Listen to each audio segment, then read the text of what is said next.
여러분 지금 지구상에서 가장 높은 산이 어딘지 아십니까? 에베레스트 산이죠. 이 산의 높이는 해발 8,848m. 사진을 보면 뭐 별거 아닌 것 같지만 여기에 사람이 개미만한 사람이 이걸 기어 올라간다고 생각하면 참 높은 산입니다. 여러분이 이해하기 쉽게 말씀드리면 우리나라에서 제일 높은 산이 한라산이거든요. 한라산이 얼마냐? 1947m. 그러니까 이 에베레스트는 한라산의 4.5배가 되는 거대한 산입니다. 그래서 전 세계 산악인이라면 누구나 이 산을 한번 등정하고 싶다고 하는 소원을 가지지만, 그러나 여기는 강풍과 산소 부족으로 인해서 동식물이 살 수 없기 때문에 정상적인 모습으로는 이 산을 등반할 수가 없습니다. 이제 산소호흡기나 거대한 장비를 갖춘 다음에 배로 힘들게 이 산을 올라가야 되거든요. 그런데 이 산을 인류 최초로 등정한 사람이 바로 뉴질랜드의 에드문드 힐러리 경입니다. 우리나라 산악인 중에는요, 고상돈 대원이라는 분이 1977년 9월 15일 7시간 20분 동안 베이스 캠프를 떠나서 사투를 벌인 끝에 무전기로 여기는 정상, 여기는 정상, 더 이상 오를 데가 없습니다 라고 보고함으로 세계 8번째 이 등정에 성공한 나라가 되었습니다. 저는 기억해요. 그때 고상돈 대원을 비롯한 그 팀들이 그 김포공항에서 여기까지 카퍼레이드를 벌였습니다. 그리고 기념 우표도 이렇게 저 사진을 배경으로 이렇게 발행했던 기억이 납니다. 이제 이 산을 처음 등정했던 힐러리 경은 1953년에 올라갔는데요. 전 세계 언론들이 뭐 주목하고 이제 엄청난 인터뷰가 들어왔을 거 아닙니까? 그때 소감을 말하라고 마이크를 막 들이댔는데 이 힐러리 경이 뭐라고 이야기했냐면, 자기 옆에 있는 네팔 사람 도우미, 셀파라고 부르거든요. 짐도 짊어지고 길도 안내하는 이 덴징 노르게이를 소개하면서 이 사람 덕분이라고 공을 이 사람에게 돌렸습니다. 이유를 들어보니까요, 이제 이 힐러리 경이 정상 정복을 마치고 하산을 하다가 벼랑을 타고 내려오는데 그만 자기 몸을 맨 밧줄이 끊어지고 비상 로프도 놓치는 아주 위기 상황을 맞게 되었답니다. 바로 그 찰나에 옆에 있던 노르게이가 자기 비상 로프를 던져주면서 힐러리 경을 살려준 거예요. 그러니까 이 등정이 성공하려면 올라갔다고 끝난 게 아니라 밑에 하산까지 해야 되는데 이 힐러리 경은 내려오다가 하마터면 로프가 끊어져서 죽을 뻔했는데 이 옆에 있던 셀파가 자기의 비상 로프를 던져줌으로 이제 내가 하산하게 되었다. 이 등정이 완성되었다. 이렇게 말하자 기자들이 이번에는 우르르 하면서 힐러리 경이 저 옆에 있는 그 셀파에게 가서 마이크를 들이댔습니다. 당신 소감이 어떻습니까? 그는 이렇게 말했어요. 우리 등산하는 산악인들은 항상 서로를 돕습니다. 우리는 어차피 산을 오를 때 운명의 끈으로 묶여있기 때문입니다 라고 했습니다. 요즘 흔히 쓰는 말로 서로가 공동 운명체라고 하는 공동체 의식을 지니고 있었음을 밝혔던 거죠. 여러분이 공동체 의식이라고 하는 것은요, 내가 이 어떤 사회에, 공동사회의 일원으로 속해 있다. 그래서 우리는 한 집안, 한 식구다라고 하는 의식을 공동체 의식이라고 부릅니다.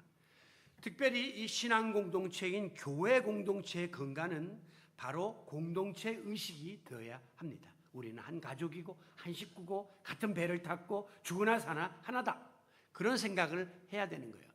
저기서 그냥 나 하나 빠져나갔다고 누가 알겠어? 라고 만약에 생각하고 중간에서 듬성듬성 빠져나가기 시작하면 저 집은 무너져 내리고 말 겁니다. 사도행전 2장에 나오는 초대교회와 성도들은 함께 모였고 더불어 공동체 생활을 했습니다. 모이면 같이 음식을 먹었고 마음을 나누고 물질을 나누는, 그래서 서로가 서로에게 도움을 주고받는 소위 팀 스피릿, 공동체 의식을 갖고 있었고 팀 라이프, 공동체 생활을 했다라고 하는 거죠. 자, 오늘날 이 현대 교회는 이런 개념이 많이 희석되어져 있습니다. 특별히 코로나 그 팬데믹을 거치면서 꼭 이렇게 모여야 되나? 개별적으로도 자기 처소에서 다 예배 드릴 수 있지 않은가? 회사도 재택근무를 하고 다 하는데 꼭 이렇게 거기 힘을 들여서 모여야 되는가 하는 생각이 커지게 된 거죠. 그리고 이제 현대인들은 개인주의가 발달되어 있기 때문에 다른 사람을 이타적으로 배려하고 하는 이런 일들이 매우 익숙하지가 않습니다.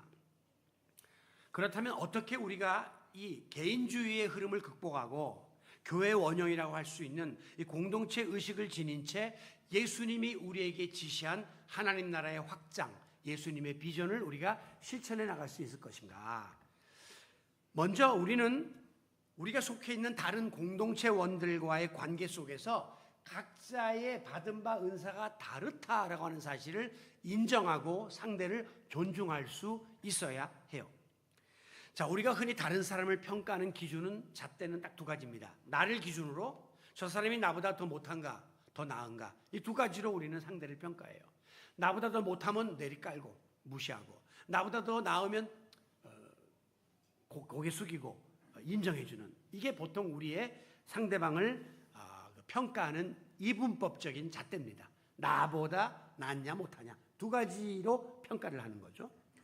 그런데 이제 우리가 공동체 안에서 다른 사람과 함께 이렇게 팀 사역을 감당하려면 각각에게 주어진 은사에 따라서 상대를 평가하고 그 사람을 인정하고 그 사람을 존중하는 자세를 지녀야 한다는 겁니다. 자, 고린도서 12장을 우리가 이제 은사장이다 그렇게 부르거든요. 거기에 보면 이런 말씀이 나와요. 은사는 여러 가지나 성령은 같고, 직임은 여러 가지나 주는 같으며, 사역은 여러 가지나 모든 것을 모든 사람 가운데 이루시는 하나님은 같으니. 자, 하나님, 성부, 예수님, 성자, 성령님은 한 분이신데 우리에게 주어진 은사와 직분과 사역은 여러 가지라는 거예요. 이 말씀은 한 하나님이 우리에게 다양한 사역을 주어가지고 서로 협동해가지고 교회에서 일을 감당하라고 이렇게 책임을 맡겨주셨기 때문에 교회에 다양한 사람이 있고 나와 다른 사람들이 있지만 항상 서로를 인정하고 존중하는 것이 마땅하다 하는 말씀입니다. 우리가 이와 같은 인식과 자세를 지니고 드림의 교회 공동체 안에서 소속된 일원으로서 주님이 품으셨던 비전을 함께 공유하며 실천해 나갈 때에 우리 안에서 역동적인 그런 제자 재생산의 사역이 이루어지고 주님이 원하셨던 하나님 나라 확장이 우리가 함께 더불어 나갈 때에 더 빨리 더 크게 이루어질 줄로 믿습니다. 오늘 본문 11절에도 그런 말씀이 나와요. 그가 어떤 사람은 사도로, 어떤 사람은 선지자로, 어떤 사람은 복음 전하는 자로, 어떤 사람은 목사와 교사로 삼으셨으니, 하나님이 각자 다 필요에 따라서 우리를 불렀다는 거예요. 그러니까 하나님이 베풀어 주신 은사는 차별할 수가 없고 모두가 귀하다고 하는 것을 보여주는 겁니다. 그래서 그 뒤에 나오는 고린도후서 12장 29절에 보면 다 사도겠느냐, 다 선지자겠느냐, 다 교사겠느냐, 다 능력을 행하는 자겠느냐라고 반문합니다. 다 목사하겠다고 나서면 성도는 누가 해요? 다 성도만 하겠다면 목사는 누가 해요? 다 할 수 없다는 거예요. 각각 다 맡겨진 직책이 다르니까 그것을 잘 하나님이 분배해 주셨으니까 당신들은 서로 협력해서 이거를 잘 감당해 나가야 된다. 이렇게 말씀하고 있는 겁니다. 이제 교회에서, 일반적인 교회에서 연말이 되면 부서를 이렇게 설정하고 부서원들을 이렇게 다 임명해요. 그런데 제일 하려고 덤벼드는 부서가 어디냐면 안내부, 예배부예요. 왜냐하면 그건 매일 예쁘게 차려입고 나와야 돼요. 사람들 앞에 서는 거예요. 그래서 인사하고 막 이렇게 하니까 그 드러나는 부서니까 거기는 서로 가려 그래요. 가장 안 가려고 꽁무니 빼는 데가 어디냐? 봉사부, 부엌식당. 거기는 안 들어가려 합니다. 가서 구준을 해야 되고 교회도 예쁘게 못 차려입고 매일 그냥 작업복 입고 와서 부엌에서 몇 시간 동안 막 땀 흘리면서 일해야 되니까 아무도 몰라요. 왜 그런 일이 벌어지냐면 큰 교회는 나중에 이제 그 무슨 권사 투표 같은 거 하잖아요. 장로 투표 같은 거 이렇게 하면 얼굴이 알려진 사람을 사람들이 뽑지 부엌에서 몇 년 동안 일한 사람은 몰라요. 그래가지고 인정을 안 해주니까 서로 얼굴 보이는 것만 하는데, 그러면 다 예쁘게 차려입고 나와가지고 안내만 하고 그 예배부만 하면 봉사는 누가 해? 소는 누가 키워? 예? 저 부엌에서 땀 흘려서 식사는 누가 하냔 말이에요. 그러니까 다 골고루 모든 일들을 맡겨진 은사에 따라서 해야 되고 인정해야 되고 존중해 줘야 된다는 것입니다. 이렇게 공동체원들에게 다양한 은사와 역할을 이렇게 나누어 주시고 감당하도록 하신 하나님의 목표가 무엇이냐? 목적이 12절에 나와요. 이는 성도를 온전하게 하여 봉사의 일을 하게 하려 합니다. 여러분 각자가 다 하나님의 은혜 가운데 맡겨진 그 은사를 가지고 섬기는 일을 피차간에 하도록 만드시기 위해서 그러하다라고 말씀하고 있는 것입니다. 그러니까 여기서 주의해야 될 점은 다시 한번 그 말씀을 보시면요. 그 봉사의 일을 하게 하여, 다시 한번 보여줘 보세요. 그 전에. 이 말의 뜻은 뭐냐면 목사가 하는 게 아니라 성도들이 일하게끔 만든다, 그런 뜻이에요. 여기서 나오는 게요. 자, 우리가 흔히 생각할 때 주일 누가 합니까? 목사님이 하시죠. 교회 누가 합니까? 목사님이 다 하는 거지. 직업적으로 우리야 그냥 가서 목사님 도와서 그냥 이렇게 하면 되는 거 아닙니까? 라고 생각해요. 왜냐하면 전통적인 의식이 그렇게 사람들이 꽂혀 있기 때문에 그래요. 목사는 사역하고 교인들은 목사를 사역하게끔 돕는다. 근데 방금 나온 말씀은 그게 아니라 오히려 여러분들을 봉사일을 하게 하도록 만든다, 그렇게 기록하고 있거든요. 그 말은 무슨 뜻이냐면 목회자가 성도들을 잘 교육시키고 훈련시켜서 평신들로 하여금 주의 일을 하도록, 교회를 섬기도록 만드는, 세우고 또 돕는 역할을 목회자가 하는 것이지 목사가 다 하는 것 아니다라는 개념이 나와요. 이게 바로 평신도 사역화라고 하는 뜻이에요. 점점 교회들이 대형화되잖아요. 작은 교회는 목사 혼자서 다 할 수 있습니다. 그러나 교회가 커지면 그때는 목사 혼자서 절대 못해요. 목사님이 훈련시켜서 심어야 돼요. 그러면 그분들이 거기서 하도록 도와주는 역할을 해야 되는 거죠. 그래서 이제 이런 평신도 사역이 강화된 교회는 주보에 이렇게 쓴 교회가 있어요. 제가 보니까 앞에 보통은 사역자 그러면 담임 목사, 신영준 이렇게 나오고 교인들 이름은 없잖아요. 근데 그 교회는 사역자, 모든 성도, 주인은 모든 성도라 해요. 그러면 목사는 그 밑에 조력자, 신영준 목사 이렇게 되어 있어요. 여러분이 주인이고 여러분이 우선이고 여러분이 일해야 되고 저는 그거 하도록 판 깔아주는 역할을 하고 이렇게 도와주는 역할을 하는 것이다. 이게 인식의 전환입니다. 교회 구성원 개개인이 공동체 안에서 자기 역할을 깨닫고 자기 자리를 찾아서 사명을 감당하고자 노력할 때 교회는 건강한 공동체가 될 수 있기 때문이에요. 아무쪼록 우리 드림의 교회 공동체 안에서 여러분 각자가 내게 맡겨진 고유의 은사가 있다라는 사실을 깨닫고 주어진 역할을 잘 감당해야 돼요. 자꾸 다른 사람과 자기의 은사를 비교하거나 능력을 비교해서는 안 됩니다. 저 사람이 하겠지, 저 사람이 더 힘이 있으니까라고 책임을 전가해서도 안 됩니다. 저분도 귀하지만 나 또한 소중한 존재다. 저 사람도 할 일이 있지만 내가 해야 할 역할도 있다라는 사실을 깨닫고 피차가 서로를 존중히 여기고자 노력할 때에 이 공동체 안에 팀 사역이 결실을 맺게 되는 것입니다. 이게 중요한 공동체 의식이에요. 이것을 위해서 우리는 나에게 주어진, 각자에게 주어진 은사, 역할, 사역이 무엇인지를 바로 깨닫고 이해하는 일이 있어야 합니다. 미국의 캘리포니아에 가면 그 세들백 교회라는 유명한 교회가 있고 릭 워런이라는 목사님이 있습니다. 우리 교회가 처음 시작할 때 이분의 이 책을 다 같이 읽으면서 우리 교회의 방향을 설정한 적이 있는데요. 그 책의 이름이 뭐냐면 목적이 이끌어가는 교회라는 책이에요. The Purpose Driven Church라고 되어 있어요. 2타는 목적이 이끌어가는 삶, The Life, The Purpose Driven Life. 그래가지고 우리의 삶이든 교회든 목적이 우리를 이끌어가야 된다. 그 상황이 우리를 지배하면 안 된다. 그런 뜻이에요. 이 책은요, 전 세계 25개국 언어로 번역이 되었고 20세기를 변화시킨 100권의 신앙 서적 중에 타 베스트셀러를 자랑하는 책입니다. 그래서 많은 교인들과 목회자들이 읽고 있는데 거기서는 이렇게 말해요. 교회를 이끌어가는 힘이 뭡니까? 여러분에게 물으면 여러분 뭐라고 대답하겠어요? 아니, 우리 목사님이 아무래도 교회를 이끌어가고 우리 장로님들이 이끌어가는 거 아닙니까? 이렇게 생각할 수 있죠. 천만의 말씀이에요. 아, 교회 조직이 이끌어가고 교회 프로그램이 이끌어가는 거 아닙니까? 예배가 이끌어가는 거 아닙니까? 천만의 말씀이에요. 진정 건강한 교회는 그런 다양한 요소들이 교회를 이끌어가는 게 아니라 목적이 교회를 이끌어가야 된다라고 하는 것입니다.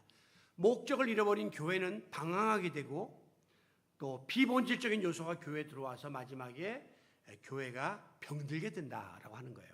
뭐 쉽게 설명하면요, 우리 배가 항해를 하는데 선장이 아무리 탁월하고 선원들이 탁월하고 배가 호합한 크루즈라고 해도 가야 될 목적지가 정확하지 않고 방향을 제대로 설정하지 못하면 그 배는 표류하게 된다는 거예요. 교회를 아무리 크게 짓고 교회 안에 다양한 프로그램이 전개되고 훌륭한 목회자들과 성도들이 있다 해도 목표가 정확하지 않으면 교회는 헤매게 된다고 하는 것입니다. 자, 오늘 우리 드림의 교회 공동체의 최종 목적이 뭘까? 그것은 바로 12절에 나와요. 성도를 온전케 하여 봉사의 일을 하게 하려 함이니라. 9번이에요. 그래서 궁극적으로 그리스도의 몸을 세우는 겁니다. 예수님의 몸이 어디냐? 교회거든요. 교회를 바로 세우는 일이 우리 교회의 최종적인 목표예요. 여러분에게 다양한 그 은사를 주신 이유는 성도들을 온전케 해서 봉사의 일을 하게 하고 섬김의 일을 하게 함으로 궁극적으로 교회를 잘 섬기라고 하나님이 우리에게 이런 은사를 주셨다라고 하는 것입니다. 자, 구체적으로 13절에 보면 우리가 다 하나님의 아들을 믿는 것과 아는 일에 하나가 되어 온전한 사람을 이루어 그리스도의 장성한 분량이 충만한 데까지 이르리니, 우리의 궁극적인 개인의 목표는 예수님이 우리에게 가르쳐 주신 우리의 믿음이 장성한 믿음의 분량에까지 도달하는 겁니다.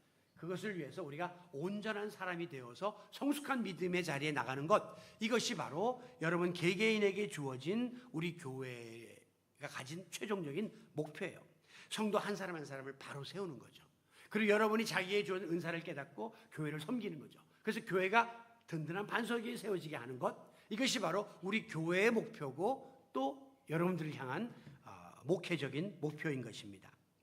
여러분, 여기서 말하는 교회를 세운다는 것은 이 드림의 교회 건물 공동체 뭡니까? 유형교회를 뜻한다기보다는 여러분 개개인 한 사람 한 사람 보이지 않는 무형교회인 여러분을 바로 세운다, 그런 의미가 있다는 사실을 깨달아야 되고, 그것을 다른 말로 말하면 여러분을 그리스도의 진정한 제자로 양육하는 일이 교회 목표라는 것이에요. 그래서 지난 주일도 소개한 것처럼 드림의 교회 비전은 드림 섬김 나눔을 통하여 그리스도의 제자를 양육하여, 우리 교회는 궁극적으로 주님의 제자를 한 사람 한 사람 다 삼아서 주님이 원하시는 믿음의 분량까지 여러분을 키우는 게 우리의 목표인 것이죠. 그게 또 예수님의 비전인 것입니다. 여러분, 교회는 그러므로 단순한 사람들의 모임이 아니에요. 그냥 조직뿐이 아니에요. 그 이상의 공동체라는 사실을 깨달아야 돼요. 세상에 존재하는 모든 공동체 중에 그러므로 가장 특이하고 탁월하고 확고한 공동체가 교회 공동체입니다.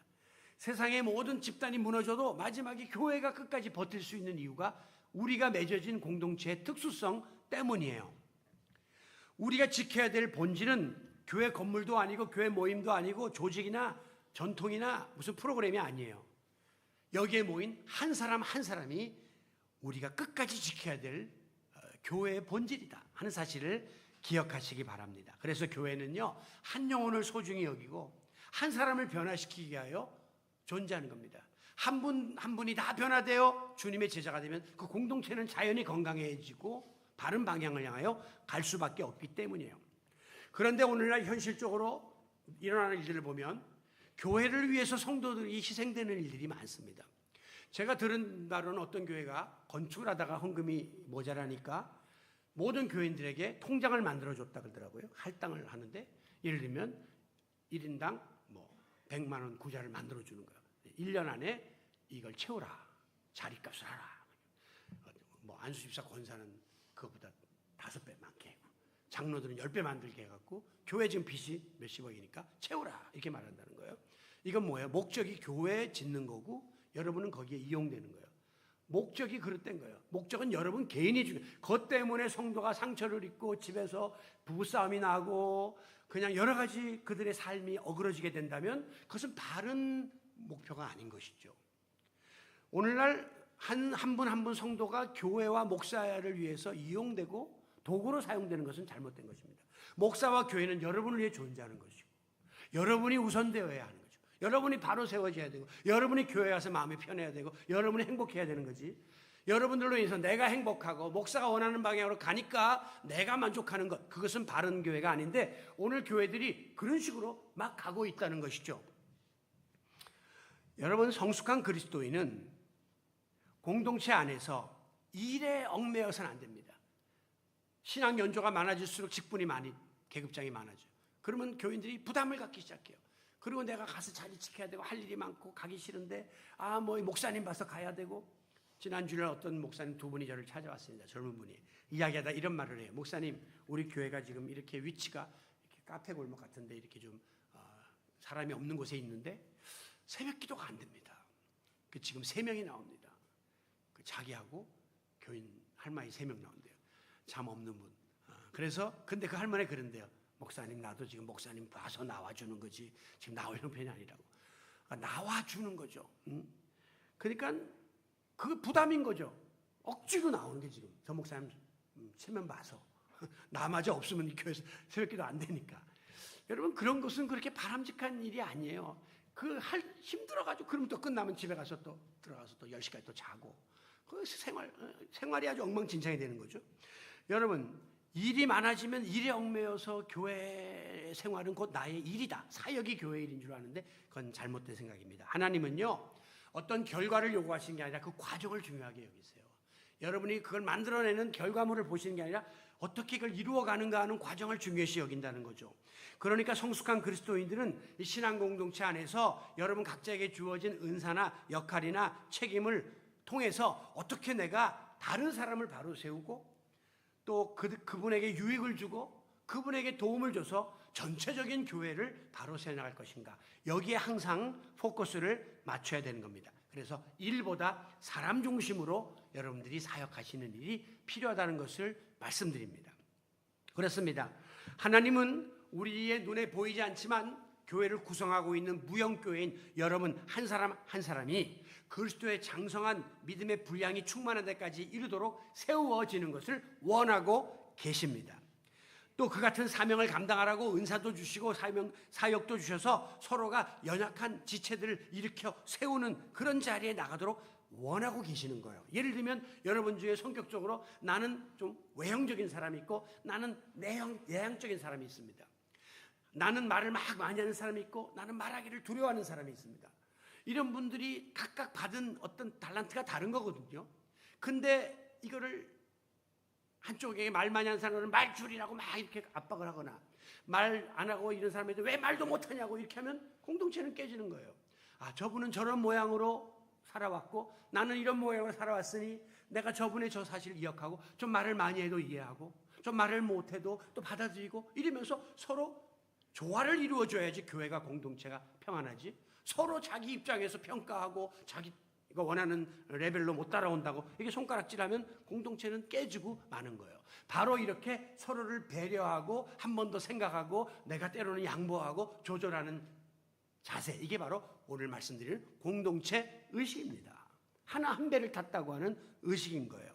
우리가 왜 가족끼리 어려운 일이 있고 정말 세상에서는 견딜 수 없는 일이 있어도 우리가 덮고 갑니까? 같은 핏줄이라고 하는 그 공동체 의식 때문에, 가족 공동체 의식 때문에 우리가 때로는 금전적 손해를 봐도 덮어버리고 다른 데 같으면 호적에서 팠겠지만 그냥 덮고 가는 거예요. 이게 공동체 의식이에요. 교회도 똑같은 공동체 의식을 우리가 지녀야 한다는 것이죠. 이것을 위해서 우리가 균형 있게 하나님이 우리에게 주신 은사를 사용해야 합니다. 바로 이 우리가 은사를 균형 있게 사용할 수 있도록 도와주는 두 요소가 있는데 그게 바로 말씀과 사랑이에요. 요한복음 17장 17절에 보면 예수님이 십자가의 죽음을 앞두고 이제 세상에 두고 가야 될 제자들을 위해서 하나님께 드리는 기도의 내용이 나옵니다. 그때 예수님이 뭐라고 기도했냐면, 아버지여 제자들을 진리로 거룩하게 하여 주시옵소서. 그 말은 뭐냐면 이제 나 가면 이 어두운 세상, 죄악 세상에 저들이 남아있어야 되는데 세상에 물들지 않고 거룩하게 구별되게 살게 해주세요. 그런데 진리로 구별되게 해주세요 하면서 아버지의 말씀은 진리입니다. 진리가 뭐냐? 하나님 말씀으로 거룩하고 구별되게 살도록 아버지의 말씀에 제자들을 맡겼습니다. 그동안 3년 동안은 예수님의 옆에 계시니까 예수님이 하는 말씀을 하나님의 말씀으로 받아들이고 그렇게 예수님의 지도를 받으면 됐지만 예수님이 떠나니까 이제 누가 이 제자들을 책임질 거냐? 하나님 말씀으로 제자들을 구별시켜 주시고 거룩하게 살도록 해주세요 라고 기도했습니다. 여러분, 오늘 우리가 이 세상을 하나님의 자녀답게 살기 원하십니까? 날마다 죄를 이기고 세상을 이기며 살기 원하십니까? 하나님 말씀으로 무장하는 길밖에 없어요. 말씀이 우리의 발의 등이 되어서 길을 안내해 주어야만 우리가 실족지 않고 하나님이 원하는 방향으로 걸어갈 수 있기 때문입니다. 오늘 본문 14절에도 이 진리의 말씀이 얼마나 중요한가를 밝히고 있습니다. 보시면 이제부터 어린아이가 되지 아니하여 사람의 속임수와 간사한 유혹에 빠져 온갖 교훈의 풍조에 밀려 요동하지 않게 하려 함이라 그랬죠? 어린아이가 뭐가 어린아이입니까? 귀가 여려서 사람의 속임수에 빠져요. 내가 과자 사줄게 가자 그러면 따라간단 말이에요. 간사한 유혹에 빠져요. 야, 네 엄마가 부른다. 거짓말인지 모르고 따라가서 유괴 당한단 말이에요. 그래서 아이들이 자라는 과정 속에서 거짓과 유혹에 빠져서 세상의 흐름에 아이들이 휘둘려가지고 잘못된 길 곁길로 나가서 타락하는 애들이 많단 말이에요. 오늘 우리도 똑같아요. 하나님의 자녀로서 세상 유혹과 속임수가 우리를 계속 유혹합니다. 예배 끝나고 밖에 나가는 순간부터 세상 사람들의 이야기와 세상살이에 우리는 휘둘리면서 풍조에 밀려 마지막에 어떻게 요동을 치는 거죠. 우리 신앙이 막 흔들리고 실족하고 넘어지고 이런 삶을 우리가 사는데 이렇게 되지 않게 해달라라고 기도하고 있습니다. 무슨 뜻입니까? 성도는 말씀의 굳건히 서야만 이 흔들림이 없는 거예요. 반석 위에 굳건히 서야만 더 이상의 유혹도 이길 수 있는 힘이 우리에게 주어지기 때문에 우리는 자연스럽게 구별된 삶을 살고 승리하는 삶을 살 수 있게 될 줄로 믿습니다.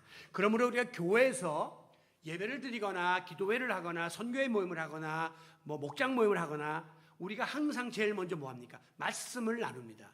오늘도 말씀의 중심이 된 예배를 드리고 있고 기도회 전에도 꼭 말씀을 드리고 말씀 중심으로 기도하라고 하고 있고 목장 모임도 말씀을 나누도록 하고 있고 심지어 선교회도 회개 보거나 하고 이렇게 친교 이전에 꼭 말씀 나눔을 하시라 이렇게 말씀드린 이유가 그것이에요. 우리가 이 말씀을 나누는 가운데 내가 잘못 알았던 부분이 깨달아져.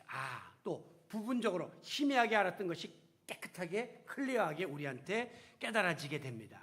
무엇보다도 다른 사람과의 말씀 이해를 이렇게 나누다 보면 이 말씀을 저분은 저렇게 이해를 하는구나, 저렇게 받아들였구나 라고 하면서 새로운 도전을 받게 되고 그래서 말씀이 우리의 모임 가운데 역동적인 역사를 일으키기 때문에 이 교회가 공동체가 하나님의 뜻대로 바로 서서 주님이 원하시는 믿음의 분량이 충만한 데까지 자라려면 말씀의 역사가 교회 안에 끊임없이 일어나야 됩니다. 그래서 말씀 중심의 교회가 되어야 된다는 것이죠. 이와 같은 말씀과 더불어 공동체 안에서 균형을 이루어야 될 사역이 바로 사랑의 나눔 사역입니다.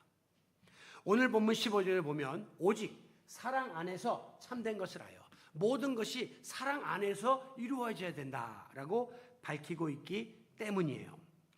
왜냐하면 사랑이 없는 말씀 사역, 말씀 나눔, 사랑이 없는 섬김과 봉사, 사랑이 없는 모든 행위 이것은 바로 고린도전서 1장 1절에서 나오는 경고의 말씀처럼 울리는 꽹과리 소리가 되고 말아요.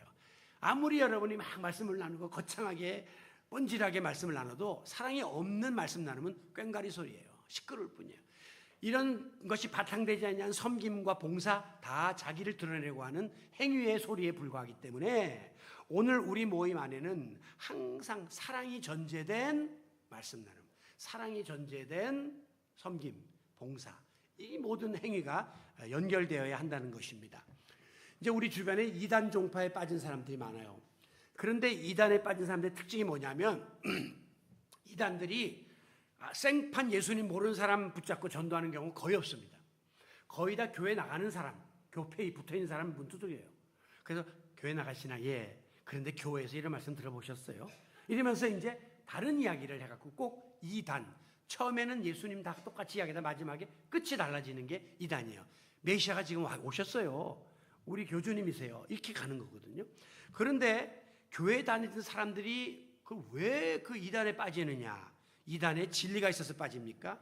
여러분이 이단에서 이야기하는 거 들어보면요, 우리가 들어도 참 유치찬란해요. 그 내용이. 그리고 이렇게 허접해요. 체계가 없어요. 근데 우리가 빠져들어가요. 거기 보면요, 사회적으로 유지들도 많이 빠져들어갑니다. 난 너무 어려워요. 대학 총장이 왜 저 이단에 가 있나? 국회의원이 왜 가 있나? 그런데 그 사람들은 거기에 가서 교주의 이야기를 듣고 꼭두각시 노릇을 한단 말이에요. 그래 이제 그 통계를 냈어요. 기독교인들 중에 이단에 빠진 사람들에게 당신 왜 거기 갑니까?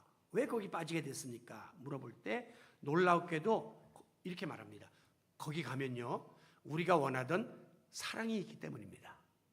기성교회에서 받지 못했던 사랑이 있기 때문입니다. 라고 합니다. 그 말은 관심이에요. 집요하게 그냥 아침 저녁으로 관심을 가지고 교회에서는 뭐 일주일 내내 가도 뭐 목장이지가 전화 한번 안 하는데 여기는 계속 와서 막 매일같이 귀찮을 정도로 전화하고 관심을 보이거든요. 여기서 교회에서는 뭐 목사들이 뭐 일주일 내내 가야 뭐 한번 이렇게 기도도 안 해주는 것 같아. 거기는 그냥 지도자라는 사람이 매 와서 해주거든요. 바로 그 사랑이 있다는 거예요.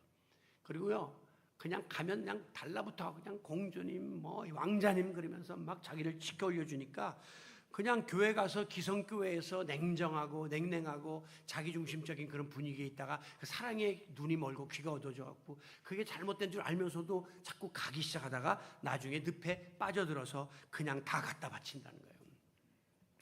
여러분, 교회 처음 나온 분에게 우리 김영옥 씨가 우리 불교다니다 왔는데 저분에게 지금 우리가 지금 설교할 때 이분이 다른 교회 신앙생활 20년 한 분보다 듣기가 어려울 거예요. 왜냐하면 모르는 종교 용어가 많거든요. 또 지난번 우리 성경 퀴즈 대회 때도 대표 선수 나왔는데 너무 힘들다는 거예요. 우리는 그래도 들었던 거니까 이렇게 읽을 수 있지만 이분은 다 생소한 거, 4대가 뭔지 뭐 라오디게가 뭔지 뭐 그렇거든요. 그러면 초신자에게 여러분들이 막 설교를 유창하게 하고 막 교리를 막 기독교 교리를 가르쳐주고 교회 프로그램에 막 참석하라 그러고 하는 것과 따뜻한 사랑으로 가서 매일 관심을 가져주고 기도해드리고 사랑을 베풀면 어느 것을 통해서 교회에 빨리 정착하겠습니까? 당연히 후자예요. 뭐 성경 예수님 말씀은 이렇고 뭐 하는 거를 초신자에게 들이대면서 그분이 정착하려면 10년 세월 걸려요. 그러나 사랑, 야 이건 밖에서 못 느끼는 건데 이거 세상 사람들이 못 느끼는 건데 여기 들어오니까 막 녹아지고 그러면 교회도 가고 싶고 교회 예수님이 이런 분이구나 하는 걸 깨닫게 된단 말이죠. 사랑은 놀라운 이론이 아니라 논리가 아니라 행위예요. 행동이에요. 동사예요. 그래서 교회에 오히려 정착하는 데 도움이 되고 예수님을 이해하는 데도 도움이 될 수 있다는 거죠. 제가 그 같은 비유를 하나 들면요. 리빙스턴이라고 하는 그 선교사가 있었는데 아프리카에서 일생을 바쳤습니다. 영국 사람인데 이 사람이 이제 은퇴를 했어요. 그러자 30년 동안 그의 선교 사역을 기록에 남기기 위해서 어떤 작가가 리빙스턴 전기를 쓰려고 그 선교지를 방문했습니다. 아프리카에 갔습니다. 그래가지고 리빙스턴이 활동하던 마을에 가서 물어봤어요. 사람들에게 혹시 리빙스턴 선교사가 여러분에게 들려줬던 가르침 중에 기억나는 거 있습니까? 없다는 거예요. 제가 여러분에게 설교를 이렇게 수없이 해왔지만 설교 중에 기억나는 거 있습니까? 감사하게도 교회 문을 나서는 순간 싹 잊어버리는 거예요. 없다는 거예요. 그러면 뭐가 기억납니까? 물어봤더니 그 마을을 대표하는 추장이 이렇게 말했습니다. 그가 무엇을 우리에게 가르쳤는지 솔직히 기억할 수 없습니다. 그러나 분명히 우리가 기억하고 있는 것은 그분은 우리를 사랑했다는 것입니다. 그분이 우리를 자기 몸처럼 사랑해서 아프리카에 와서 그 미개인들과 함께 지내면서 다 베풀었던 그 사랑은 우리 마음에 남아 있습니다. 라고 이야기했다는 거죠. 저는 이제 은퇴가 점점 가까우면서 그런 생각을 해요. 신영준 목사 은퇴한 다음에 여러분들이 뭘 기억할까? 우리 신 목사는 그래도 설교를 다른 사람보다 좀 쌈박하게 하고 좀 깔끔하게 했어. 그걸 기억할까요? 우리 신 목사님은 열정적으로 찬양을 하면 진짜 다른 사람보다 훨씬 정말 확 와닿았어. 찬양을 기억할까요? 그때 갔던 성지순례가 너무 기억에 남아. 그때 우리 초기에 전교회 수련회 때 너무 좋았어. 그게 기억 남을까요? 이벤트나 이런 거는요 다 잊어버리는 겁니다. 여러분이 지금 기억 남는 건 뭐 있습니까? 살아오면서 좋았던 여행 다 그때뿐이지 다 없어진 거예요. 좋았던 옷 그거 다 그때 입을 때뿐이지 먹을 것 음식 먹을 때뿐이지 다 없어졌어요. 뭐가 남아있어요? 부모님의 그 사랑이 남아있잖아요. 부부 간의 사랑이 남아있고 자식과의 관계 속에서 그 사랑은 아직도 여기에 새겨져 있다는 거죠. 그래서 저는 은퇴한 다음에 성도들이 다른 기억은 다 못해도 그래도 우리 목사님은 다른 목사님보다 그래도 사랑하려고 무던히 애는 쓴 것 같아. 그거 하나는 좀 남아있으면 좋겠다. 그러면 가장 행복한 거죠. 여러분 오늘날 교회에서 좋은 설교를 듣는다? 제가 지난주도 말씀드렸죠. 인터넷 들어가세요. 여러분 지금 대한민국에 난다긴다는 목사님 설교 지금 다 나옵니다. 설교에 지금 여러분이 올인하는 시대가 아니에요. 집에 가면요 세계적인 목사 리그 워런까지 다 나와요. 훌륭한 시설을 여러분이 목표로 한다면 더 좋은 교회 시설이면 그걸로 다 갑니다. 제가 여기에 판교에 어떤 좋은 무슨 에비뉴 프랑이라고 하는 그런 시설이 생겨서 사람들이 거기 막 몰렸었습니다. 그런데 그 옆에 얼마 안 가서 현대백화점이 생겼습니다. 지금 그걸로 다 갔습니다. 여기 다 망했습니다. 여러분 교회도 시설 따라가면요 더 좋은 교회, 더 큰 교회, 더 시설 잘해놓고 에스카레이터가 놓은 교회 그걸로 다 가죠. 프로그램 여러분들 우리 교회에서 이걸 어떻게 다 감당합니까? 요만한 교회에서 별걸 다. 여러분이 원하시는 곳에 가서 뭐 필요하면 성경 공부도 하고 금식 기도회 모임도 갔다 오고 다 하세요. 그것이 여러분의 모든 것을 좌우하는 것이 아니라는 겁니다. 그러나 드림의 교회만이 여러분에게 중요한 존재감은 뭡니까? 여러분을 그래도 이 교회처럼 인정해주고 이렇게 이 교회처럼 들어올 때 천국처럼 환영해주고 한 사람 만나서 기도해주고 결혼식 한다면 몰려가고 하는 건 여기밖에 없습니다. 어떤 분들 그래요. 목사님이 20년이나 하시고 그만두면 우리 교회 이제 어떻게 해요? 저 이제 안 나올 것 같은데요. 천만에 여러분 가보세요. 큰 교회 가서 그럼 여러분이 원하는 교회 가서 좋은 설교 듣겠다고 뒤에 앉아요. 설교는 귀에 들어오겠지. 그러나 허할 겁니다. 왜? 그래도 와서 따뜻하게 맞아주던 그 얼굴들이 떠오를 거란 말이에요. 이 공동체를 떠날 수가 없어요. 여러분 이제 콧겨인 거예요. 걱정 안 하셔도 돼요. 사랑의 공동체가 되면요 그 안에 그게 그리워서 다시 오는 겁니다. 그래도 나라는 존재감이 있고 나를 맞아주고 이것이 중요한 거예요. 제가 많은 교회를 다녀보고 많은 목사님들을 만나보지만 우리가 그래도 여러 가지 면에서 상대적으로 약한 부분이 많지만 또 상대적으로 강한 부분이 뭐냐? 우리가 지난 19년간 맺어왔던 이 끈끈한 사랑의 관계, 이거는요 타의 추종을 불허할 만큼 우리 교회가 견고합니다. 그건 제가 저희 교회라 말하는 게 아니라 그만큼 우리 교회는 자부심을 가져도 될 만큼 좋은 관계를 지금까지 유지해 오고 있어요. 목사와 성도 간에, 성도와 성도 간에. 우리 교회 나오신 지 한 석 달, 넉 달 된 분들이 나중에 물어본답니다. 저한테 와서 이야기해요. 목사님, 제가 몇몇 교회를 다녀봤는데요. 이상하게 여기는 목사님 욕을 안 해요. 무슨 소리예요? 다른 교회는요, 한 6개월 가서 좀 친해질만 하면, 아이고, 욕을 가지고 목사님이 이렇고 사모님이 이렇게 비난을 많이 한다는 거예요. 근데 여기는 그런 게 없대요. 그래서, 그럼 감사하네요. 예. 여러분, 이 조금 세월이 지나면 사람이 다 흠이 있고 약점이 있고 하면요. 모이면 새 가족에게 다른 걸 가르쳐 주는 게 아니라 필요 없는 걸 가르쳐 정보를. 저분은 장로님 이런 분이고 저 집안은 이런 사람, 저 사람들은 이런 약점이 있고 그런 걸 왜 교인한테 이야기합니까? 알지만 꾹 참고. 목사님이 어찌 흠이 없겠습니까? 여기가 간질간질하지만 꾹 참고. 이게 다 사랑 때문에 양보하고 사랑 때문에 덮으면서 가는 거예요. 그래서 사랑은 허다한 허물을 덮느니라. 그렇게 말해요. 사랑만 살아있으면 교회는 갑니다. 그런데 사랑이 없으면 아무리 다른 것이 커도 무너지는 건 한순간이에요. 싸움질하는 건 한순간이에요. 여러분, 우리 기독교의 교리가 뭡니까? God is love. 하나님은 사랑이다. 하나님은 무조건적인 사랑으로 죄인인 우리를 구원하기 위하여 독생자를 내어주셨습니다. 그 명령을 받은 예수님은 무조건적인 사랑으로 자기 몸을 십자가에 달리며 우리를 위해서 죽으셨습니다. 그리고 지금도 성령님께서 말할 수 없는 탄식으로 우리를 위해 기도해 주고 있습니다. 사랑을 먹고 사는 존재예요, 우리는요. 예수님은 마지막에 십자가를 앞두고 제자들의 발을 다 씻겨주면서 이렇게 말했습니다. 너희가 서로 사랑하면 사람들이 이로써 너희가 내 제자인 줄 알리라. 너희가 전 인류를 사랑하면이 아니라 니네 12명끼리만 사랑해봐라. 그러면 그것을 보고 사람들이 야, 너희가 그리스도의 제자구나 하는 것을 인정하고 주님께 돌아올 것이다 라고 했습니다. 여러분, 밖에 나가서 뭐 알지 못하는 사람 사랑하라고 저는 말하지 않습니다. 이웃을 사랑하라. 뭘 어떻게 해서 이웃을 사랑합니까? 층간소음이 심한데 밤에 잠도 못 자는. 그거 불가능한 이야기예요. 그러나 여기 있는 분들은 사랑할 수 있어요. 여기 있는 그리스도 안에서 한 형제자매는 우리는 서로 사랑할 수가 있습니다. 목사님, 저는 저분이 성격적으로 안 맞아요. 저분이 나 신앙적으로 스타일이나 저렇게 시끄러운 스타일이 아닌데 나랑 신앙적으로 기도하는 스타일이 안 맞아요. 여러분, 다르죠? 오늘 성경은 다양한 은사를 이야기하잖아요. 다르다니까요. 그게 정상이에요. 그러나 그것을 내가 품고 이해하고 덮으면 그 사람 때문에 내가 더 많이 기도하게 되고 내가 더 인내를 기르게 되고 사랑의 자리에 빠지기 때문에 더 큰 유익이 우리 가운데 오게 되는 것입니다. 결론은 뭐예요? 15절 범사에 그에게까지 자랄지라 그는 머리니 곧 그리스도라. 교회는 사람의 몸으로 이야기하면 머리통은 우리 예수님이에요.